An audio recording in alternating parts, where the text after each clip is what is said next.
সন্ধ্যাবেলা বসেই ছিলাম, তো আমার মা আমাকে হট করে বলল যে একটু চাউমিন বানিয়ে দে।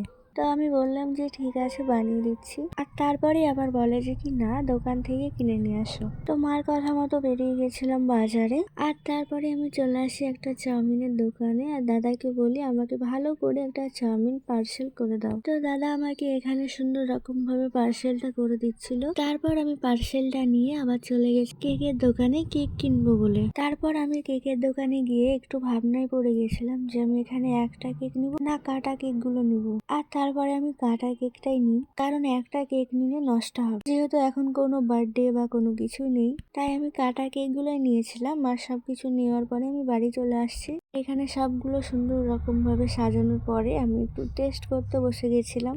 যদিও মাকে টেস্ট করানোর পরে।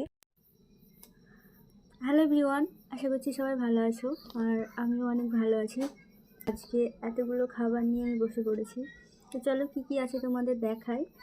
এই যে এখানে চাউমিন রয়েছে, এটা হচ্ছে চাটনি, আর হচ্ছে এই যে এখানে পকোড়া রয়েছে যেটা আমার ভীষণ ফেভারিট। আর এখানে তো দেখতে পাচ্ছ কেক, এটাও আমার ভীষণ ফেভারিট। আর হ্যাঁ, এগুলো কিন্তু আমি একা একদমই খাবো না। তো তোমরা সবাই ভালো থেকো, আবার কোনো নেক্সট ভিডিওতে দেখাবো কি খাচ্ছি। টাটা।